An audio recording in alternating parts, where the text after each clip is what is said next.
Oh, Kyle. Kyle.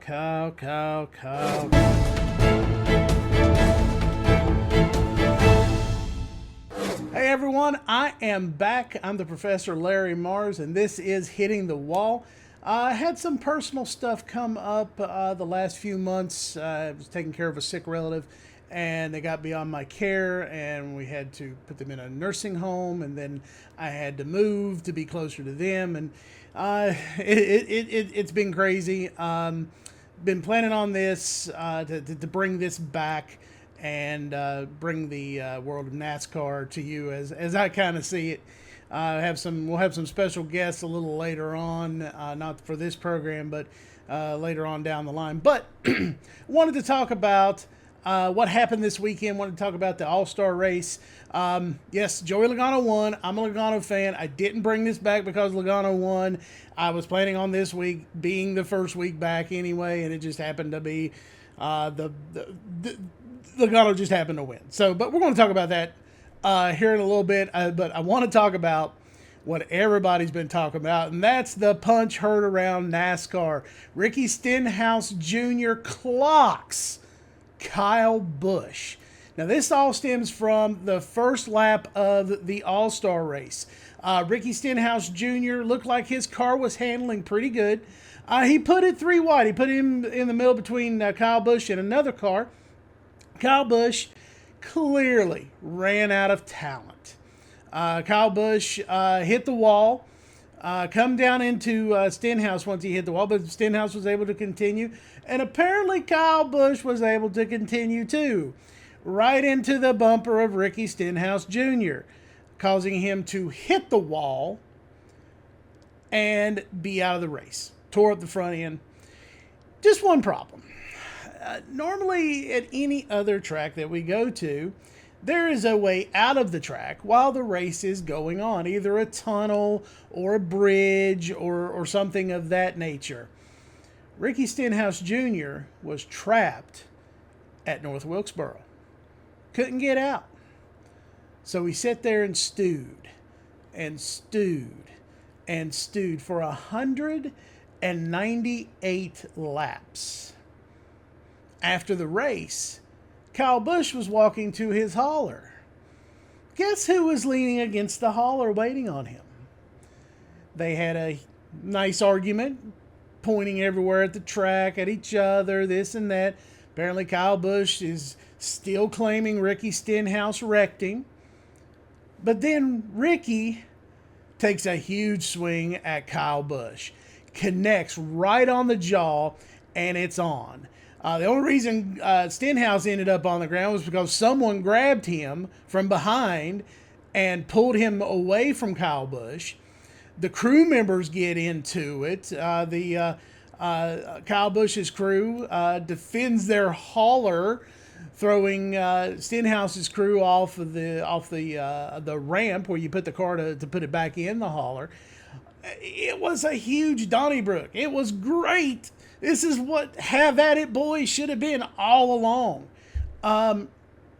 But I believe Kyle Busch was a little bit hasty in his judgment of Ricky Stenhouse Jr. Ricky Stenhouse did not hit Kyle Busch. Kyle Busch ran out of talent. This is something similar to what happened last week in Darlington.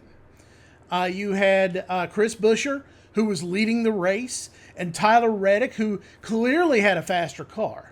Tyler Reddick took a dive into the corner, got underneath Buescher, and Buescher got loose.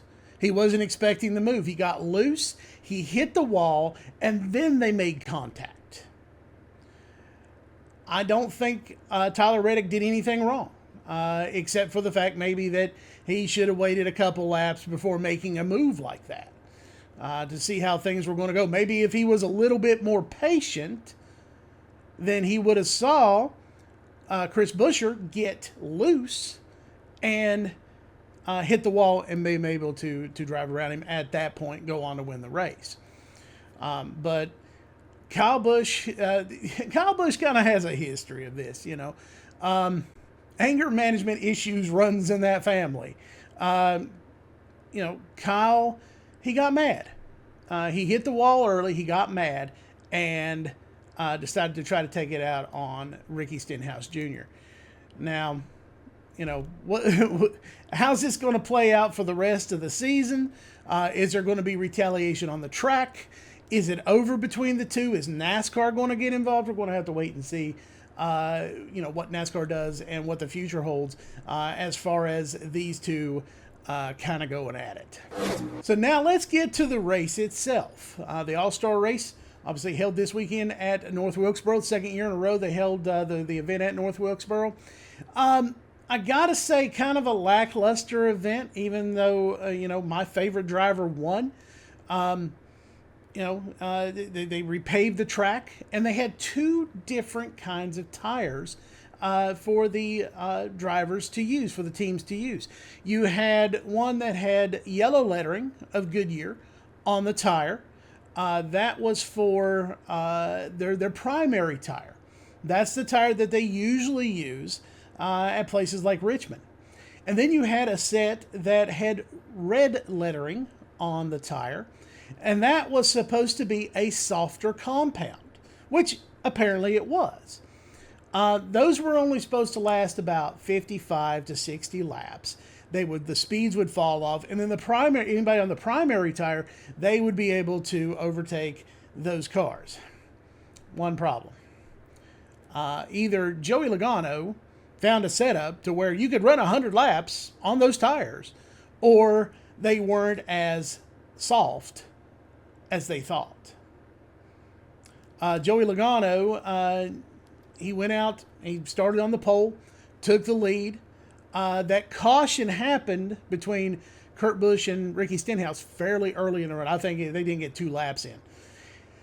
Everybody but 5 drivers came to pit road, put on the primary tires. Now, the reason they did this, the ones that they took off, those are now what they call scuffs. They're still good, but they got a little grip to them now. You don't have to wait for a couple laps for them to come in. Maybe heat up a little bit, but you don't have to wait a couple laps for them to come in and get grippy.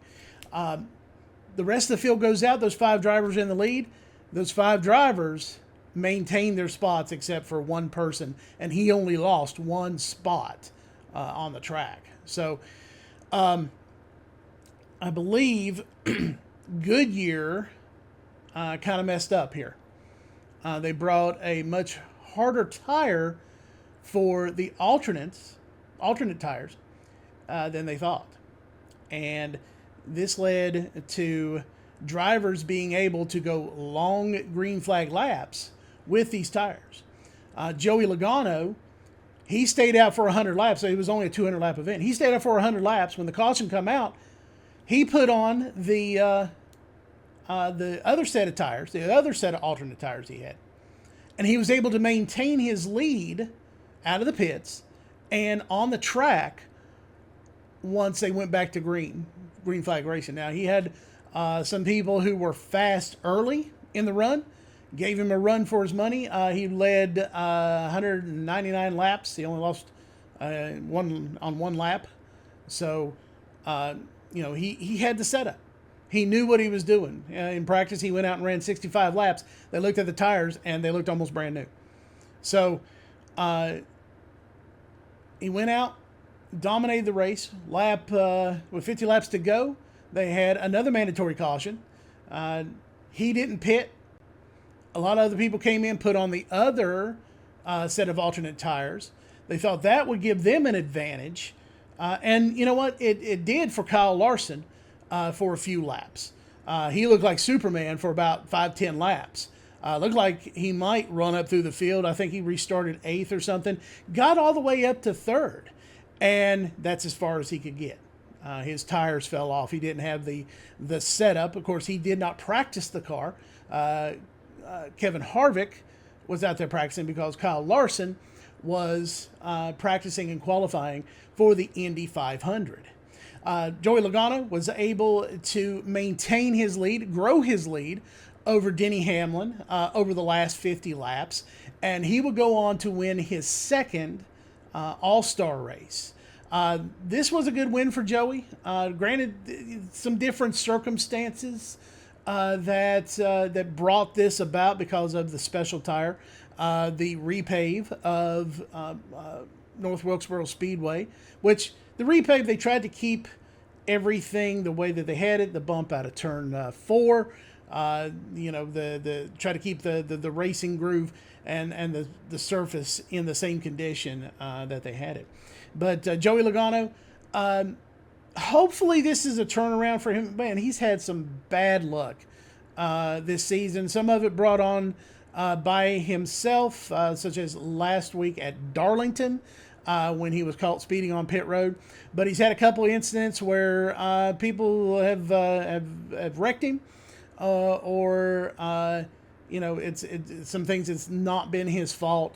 They missed the setup on a couple of races. So, hopefully this is something that he can build on and that team can build on and maybe win a race going forward and make the playoffs. I've been neglecting my responsibilities as a journalist, which I was a journalist at one time. Now I'm a college professor. If I didn't talk about Kyle Larson at the Indianapolis 500, of course, next weekend he's going to attempt the double as he races in the Indianapolis 500 during the day, and will attempt to win the Coca-Cola 600 during the night race at Charlotte. This weekend was qualifying. Larson made the Fast Six to advance to the second day to try and win the pole. Kyle Larson didn't win the pole, but he did make it into the top 5. So he's in the top 5 for the Indianapolis 500. So there's been many other drivers attempt this double, as it were, since the Coca-Cola 600 went to a night race. Usually they were ran about the same time. You had to keep up with both races as they were going on. Of course, wow, I can't imagine doing that without the internet. But nowadays you have the internet to do that. But they're running different times now. So drivers in NASCAR or IndyCar, if they want to come and try to attempt the 600, that I don't think that has happened in history. But drivers attempting the double can do that now since the 600 is in the evening. Nobody has won both races. I don't even think anybody has won one of the races. And if I'm not mistaken, Tony Stewart was the only one to complete all the laps. You had a couple drivers that would come back to NASCAR, get a couple laps down, one lap down, and not be able to complete the full distance. I think it's 1,100 miles. So, anyhow, Kyle Larson, probably one of the greatest race car drivers of this generation. He's only in his 20s. We'll have to see how he does during the Indianapolis 500. I'm curious. He's probably the best shot since Tony Stewart to actually win the Indianapolis 500, and I wonder what that would look like if he did win, if he would leave for Charlotte instead of doing all the PR stuff and go back to do all that later, or if he would stay in Indianapolis, celebrate, do all the PR stuff that's required of him, and let someone else practice the car or race the car. I don't know I think Kevin Harvick is going to practice the car for the Coca-Cola 600. He did a pretty good job for him in the All Star race. I think he finished third. So, not a bad deal for Kyle Larson to have a former Cup Series champion come in and practice the car, qualify the car for him. Well, that's going to do it for this video. If you can, like and subscribe to the channel, and we'll see you in the next one.